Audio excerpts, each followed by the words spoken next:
ಸರ್ಕಾರದ ವಿರುದ್ಧ ಇದನ್ನು ಮಂಡನೆ ಮಾಡ್ತೀವಿ ಅಂತೇಳಿ BJP ಹೊರಟಿದ್ದಾರೆ. ಅದಕ್ಕೆ ಆಲ್ರೆಡಿ ಉತ್ತರ ಕೊಟ್ಟಾರಲ್ಲ, ಮುಖ್ಯಮಂತ್ರಿಗಳು ಕೊಟ್ಟಾರೆ, ಉಪಮುಖ್ಯಮಂತ್ರಿಗಳು ಕೊಟ್ಟಾರೆ. 140 ಜನ ನಾವೇನು ಒಕ್ಕಟ್ಟಿಲ್ವಾ? ಏನು ನಿಮಗೇನು ಸಂಶಯ ಇದೆ? ನಮ್ಮಲ್ಲಿ ಯಾರೇ ಮುಖ್ಯಮಂತ್ರಿ ಆದರೂ ನಾವು ಪಕ್ಷ ಭಾಳ ದೊಡ್ಡದು, ಪಕ್ಷದನ್ನು ನಾವು ಬಿಟ್ಕೊಡೋಕ್ಕಾಗೋದಿಲ್ಲ. ಪಕ್ಷ ನಾವು ಹೋರಾಟ ಮಾಡ್ತೀವಿ. ಸರ್ಕಾರ ಅಂತರೂ ನಾವು ಬ್ಯಾಡ್ ಅಂದರೂ ಉಳಿತದೆ. ಇವ್ರಿಗೆ ಆತುರತೆ ಇದೆ ಲಘು ಗಾದಿ ಮೇಲೆ ಹೋಗ್ಬೇಕು ಅನ್ನೋದು. ಸರ್, ಇವತ್ತು ಸೇಮ್ ಹಾಲು ಕೂಡ 72 ರೂಪಾಯಿ ಲೀಟ್ರ್ ಕೊಡ್ತಾರೆ ಇರೋರು ಅವರಿಗೆ. ಅದನ್ನು ತಾವು ಮಾರ್ಕೋತಾರೆ 100 ರೂಪಾಯಿಗೆ. 30 ರೂಪಾಯಿ ಲಾಭ ಆಗಬೇಕು. ರೈತರನ್ನ ಉಳಿಸ್ಬೇಕನ್ನುವಂಥ ಭಾವನೆ ಅವರಲ್ಲಿದ್ದರೆ ಅದನ್ನು ಅಟ್ಲೀಸ್ಟ್ 70 ಇದ್ದಿದ್ದು 80 ಮಾಡಲಿ, 90 ಮಾಡಲಿ. ಕಾರ್ಖಾನೆಯವರು ಅವಾಗ ಮೆಕ್ಕೆಜೋಳ ತೊಗೋತಾರೆ. ಅದಕ್ಕೂ ಗಮನ ಕೊಡ್ತಾ ಇಲ್ಲ.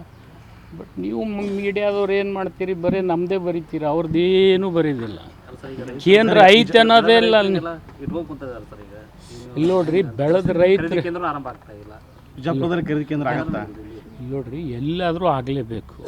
ಈಗ ನಿನ್ನೆ ಕೂಡ ಮಾನ್ಯ ಮುಖ್ಯಮಂತ್ರಿಗಳು ನನ್ನ ಅನುಪಸ್ಥಿತಿಯಲ್ಲೇ ಒಂದು ಮೀಟಿಂಗ್ ಮಾಡಿದ್ದಾರೆ. ಕುಕ್ಕುಟ್ ಒಕ್ಕಡದವ್ರನ್ನ ಕರೆದು ಅವ್ರಿಗೂ ಕೂಡ ತಗೊಳ್ಳಿ ಅಂತ ಹೇಳಿ ಇನ್ಸಿಸ್ಟ್ ಮಾಡ್ತಾಯಿದ್ದಾರೆ. ರಾಜ್ಯ ಸರ್ಕಾರಕ್ಕೆ ಇರ್ತಕ್ಕಂಥ ಅಧಿಕಾರ ಭಾಳ ಸೀಮಿತವಾದಂಥದ್ದು. We cannot enforce. ಈ ಕಾನೂನೆಲ್ಲ ಅವ್ರ ಕೈಯಲ್ಲಿದೆ, ಅವ್ರು ಮಾಡಬೇಕು. ನೀವು ಕೂಡ ಈಗ ಭಾಳ ನಿಮ್ಮಲ್ಲಿ ಸೀನಿಯರ್ ಜರ್ನಲಿಸ್ಟ್ ಇದ್ದಾರೆ, ಅವ್ರಿಗೆಲ್ಲ ಇದ್ರ ವ್ಯವಸ್ಥೆ ಗೊತ್ತಿದೆ, ಪದ್ಧತಿ ಗೊತ್ತಿದೆ. ಅವ್ರು ಯಾಕೆ ಅನಲೈಸ್ ಮಾಡ್ತಾ ಇಲ್ಲ ಗೊತ್ತಿಲ್ಲ. ಇನ್ವೆಸ್ಟಿಗೇಟ್ ಮಾಡಿ. ನಮ್ಮದು ಬರ್ತಿದ್ರೆ ನಮ್ಮನ್ನು ಬೀದಿಗೆ ತಂದು ನಿಲ್ಲಿಸಿ, ಅವ್ರ ವ್ಯಾಪ್ತಿಗೆ ಬರ್ತಿದ್ರೆ ಅವ್ರನ್ನ ಬೀದಿಗೆ ತಂದು ನಿಲ್ಲಿಸಿ. ಪದೇ ಪದೇ ನಮ್ಮನ್ನೇ ಹಿಡ್ಕೊಂಡು ಹೋಗ್ತಾ ಇದ್ದೀರಿ. ಕಷ್ಟ ಇದೆ ಸರ್. ಅವ್ರ ಪ್ರಮಾಣ ಜಾಸ್ತಿ ವ್ಯವಸ್ಥೆಯಲ್ಲಿ ನಾವು ಕೆಲಸ ಮಾಡೋದು ಕಷ್ಟ ಆಗ್ತದೆ ಹಿಂಗಾದ್ರೆ. ಸರ್, ಖರೀದಿ ಪ್ರಮಾಣ ಜಾಸ್ತಿ ಮಾಡಬೇಕು ಅನ್ನೋ ರೈತರ ಬೇಡಿಕೆ ಸರ್. ನೋಡ್ರಿ, ರೈತರು ಖರೀದಿ ಪ್ರಮಾಣನೇ ಈಗ ಅದನ್ನು ನಾನು ಒಪ್ತೀನಿ. ಅವ್ರು ಕನಿಷ್ಠ ಒಂದು 20 ಕ್ವಿಂಟಲ್ ಆದರೂ ಒಂದು ಎಕರೆಗೆ ನಾವು ಮಾಡಲೇಬೇಕು. ಬಟ್ ತಗೊಂಡ್ಮೇಲೆ ಅದನ್ನು ಯಾರಿಗೆ ಕೊಡಬೇಕು? 2014ರಲ್ಲಿ ಇದೇ ಸಿದ್ದರಾಮಯ್ಯ ಮೆಕ್ಕೆಜೋಳ ಪರ್ಚೇಸ್ ಮಾಡಿದರು. ಪರ್ಚೇಸ್ ಮಾಡಿ 300 ಚಿಲ್ಲರೆ ಕೋಟಿ ಲಾಸ್ ಆಯಿತು.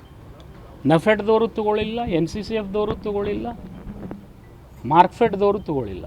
ಅಂದರೆ ಕೇಂದ್ರದವ್ರು ಹೇಳ್ತಾ ಇಲ್ಲ ಎಲ್ಲಿ ಕೊಡಬೇಕು ಅನ್ನೋದು. ಯಾರು ಅವ್ರಿಗೆ ಬರ್ದಾರೆ, ಅವರು ನಫೆಡ್ದವ್ರಿಗೆ ಬರ್ದಾರೆ, NCCFದವ್ರಿಗೆ ಬರ್ದಾರೆ. ಅವ್ರು ಯಾಕೆ ತೊಗೊಳ್ಳಿಲ್ಲ? ಮತ್ತು ಇನ್ನೂ ತನಕ ರಾಜ್ಯ ಸರ್ಕಾರಕ್ಕೆ ಬಂದು ನಾವು ತೊಗೋತೀವಿ ಅಂತ ಹೇಳ್ತಾ ಇಲ್ಲ. ಅದನ್ನು ಅವ್ರು ಕೇಳಬೇಕಲ್ಲ, ಅವ್ರ ಆಧೀನದಲ್ಲಿರ್ತಕ್ಕಂಥ ಸಂಸ್ಥೆಗಳು. ಒಂದು ಕಡೆ ರೈತರನ್ನ ಎತ್ತು ಕಟ್ತಾ ಇದೆ ಕೇಂದ್ರ ಸರ್ಕಾರ. ನೋಡಿ, ಕೆಲವು ರೈತರಲ್ಲಿಯೂ ಕೂಡ ಒಳ್ಳೆ ರೈತರಿದ್ದಾರೆ, ನಾನು ಎಲ್ಲರೂ ಅವರೇ ಅಂತ ಹೇಳೋದಿಲ್ಲ. ಆದರೆ ದುರ್ದೈವ ಏನಂದರೆ ಪುಟ್ಟಣ್ಣಯ್ಯನಂಥವ್ರು, ನಂಜುಂಡಸ್ವಾಮಿ ಅಂಥವ್ರು, ಅದ್ರಾಗ ಇವರು ಇದ್ದಿದ್ರಾಗೆ ನಮ್ಮ ಆಕ್ಸಿಡೆಂಟ್ ಆಯ್ತಲ್ಲ ಮೊನ್ನೆ. ಇವರು ಚಂದ್ರಶೇಖರ್ ಅವರು, ಇಲ್ಲ ಚಂದ್ರಶೇಖರ್ ಅಲ್ಲ, ಇನ್ನೊಬ್ಬರು ಕುರುಬೂರು ಶಾಂತನಗೌಡರು. ಅವ್ರಿಗೆ ಗೊತ್ತಿದೆ, ಚುನ್ನ ಪೂಜಾರಿಗೂ ಗೊತ್ತಿದೆ. ಅವ್ರು ಬಾಯಿ ಬಿಡ್ತಾ ಇಲ್ಲ ಯಾರು ತಪ್ಪಿದೆ ಅನ್ನೋದು.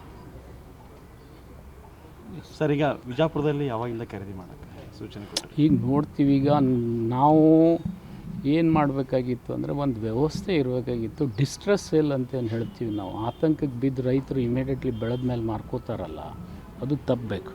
ಅದಕ್ಕೊಂದು ವ್ಯವಸ್ಥೆ ಸೃಷ್ಟಿ ಮಾಡಬೇಕು. ನಮ್ಮಲ್ಲಿ ಒಂದಿಷ್ಟು ಕಾರ್ಪಸ್ ಫಂಡ್ ಇದ್ದು ಪ್ರೊಕ್ಯೂರ್ ಮಾಡಿ ಎವ್ರಿ ಇಯರ್ ಅವರಿಗೆ ಅವರು 1,000 ಚೀಲ ಮೆಕ್ಕೆಜೋಳ ಬೆಳೆದಾನಂದರೆ ಒಂದು 500 ಚೀಲ ಆದರೂ ನಾವು MSPನಲ್ಲಿ ಬಿಟ್ಟು ಮಾಲ್ವತ್ತಿ ಸಾಲ ಕೊಡಬೇಕಂದ್ರೆ ಪ್ಲಜ್ ಲೋನ್ ಕೊಟ್ಟು ಅವರು ಡಿಸ್ಟ್ರೆಸ್ ಸೇಲ್ ಮಾಡಿದಾಗೆ ವ್ಯವಸ್ಥೆ ಸೃಷ್ಟಿ ಮಾಡಬೇಕು. ಅದ್ರ ಬಗ್ಗೆ ಒಂದು ಚಿಂತನೆ ಮಾಡ್ತೀವಿ ನಾವು ಮುಖ್ಯಮಂತ್ರಿಗಳ ಜೊತೆ.